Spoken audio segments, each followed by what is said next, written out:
And holy moly. Okay, we have Liam, CJ, Dennis, Heather, Rory, and Jamie on. Hello again. Sounds like a party over there. Collective crew. We're having a party for St. Patrick's Day, so I thought I'd bring a few friends.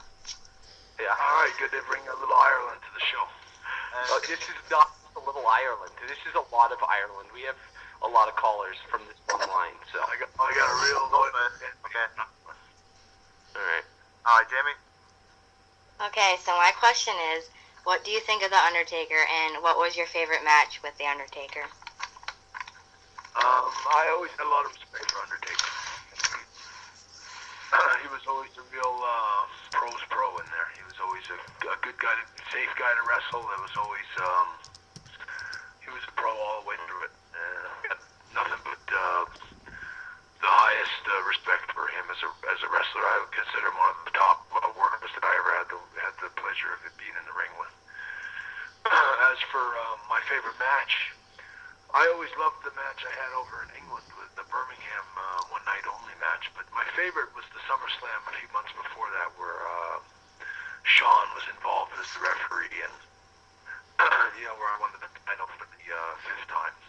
I thought that match was just a masterpiece of timing, and we worked really hard. And Undertaker, I had so much respect for him after.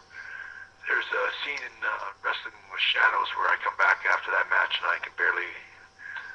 it was such a physical match and we worked so hard. I can just remember dropping my boot off barely being able to pull it off my feet. And was always a great memory, just knowing how hard we worked together and how much good chemistry we had in the ring. All right, Dennis, go. Hello, Mr. Bret Hart. Since it's WrestleMania season, I thought it would be very appropriate to ask you, what was your favorite WrestleMania match that you ever participated in, whether it be main event or your match against Owen, or any the other WrestleMania match that you've seen, like a WrestleMania match that you've seen that you haven't participated in, it's a variant question of the same thing. Well, I had some really good matches at WrestleMania. I had my match with my brother Owen was good. I think the match I had with Yokozuna in Las Vegas, where I lost the title to him, was probably the best match that Yokozuna ever had. That was another great match. I think the best match I ever had, though, was, it'll probably have to be the Iron Man match with Shawn Michaels. Either that or the match with Steve Austin. I don't know which one I could say is better, and these are both artistically two of my better matches, where it's two different kind of opponents, but they're both as good as matches I ever had with anybody, for sure. Heather? Hi Brett, I'm literally shaking.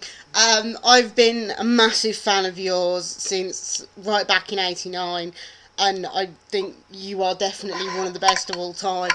And I would just like to ask you if you have any memories from when you were wrestling Mr. Perfect, because I always thought you had the most amazing chemistry together.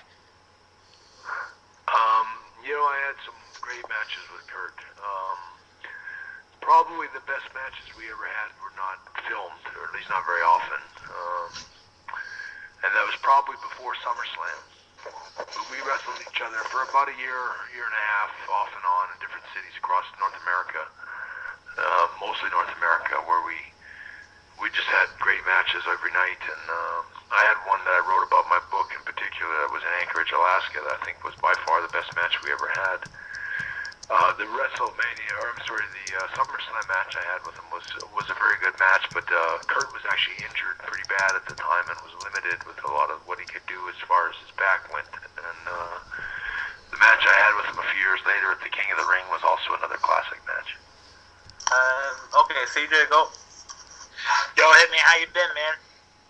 I've been excellent. Awesome. This is my first time talking to you, and my question is, what was your favorite match that you had with your brother-in-law, Davey Boy Smith, British Bulldog? I mean, I had two really outstanding matches with Davey. Both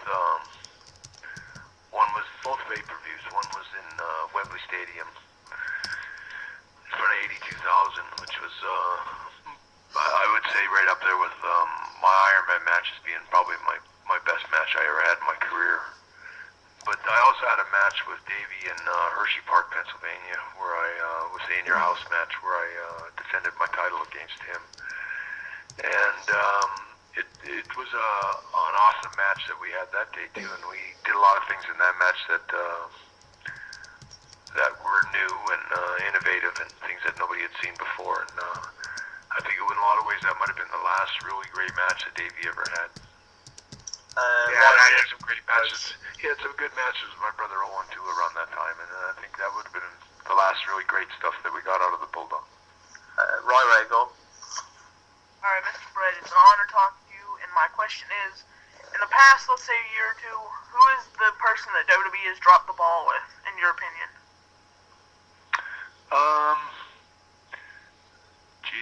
I can think of a few guys. I think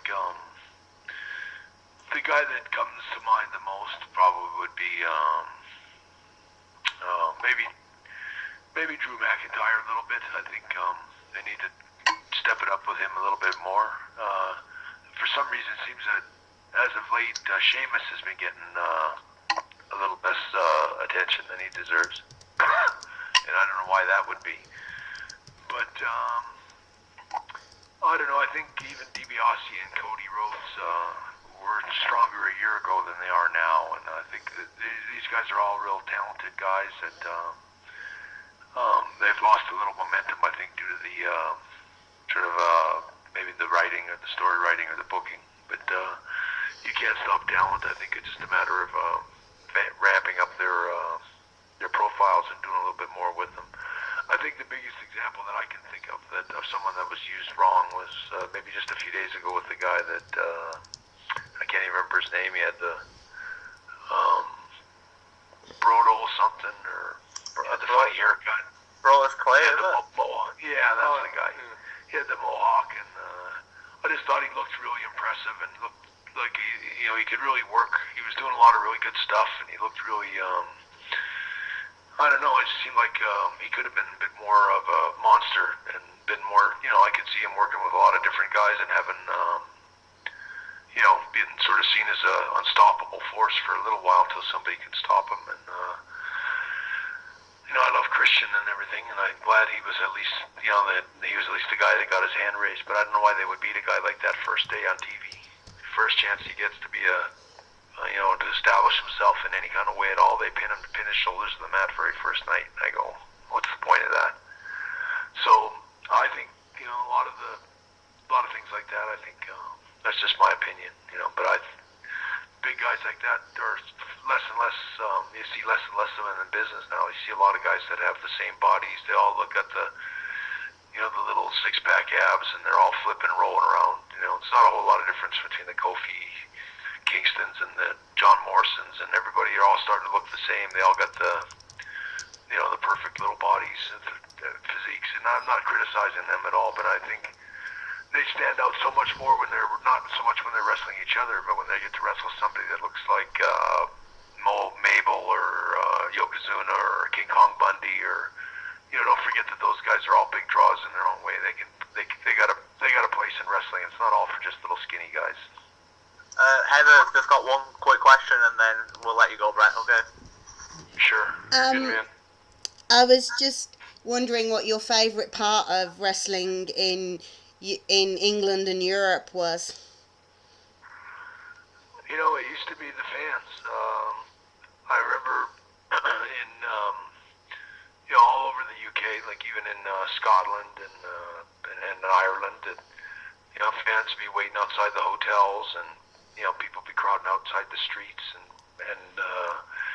singing chants and call my name and playing trumpets, and it was just always the fans over there were always so ramped up and full of heart, and I just always loved going over there and working there. And I had a similar type experience in Europe in general. I always had such great fans in Germany and Italy and Spain and Portugal, all over Europe, and it was always they were just always so passionate that I remember how much love I got from my fans over there, and I don't think I don't know that wrestlers today know what that's like the way I did. And I know that Hulk Hogan or Ultimate Warrior and some of the guys that either came before me or came after me don't know what it was like to have that kind of fan base that I got in Europe, especially the UK.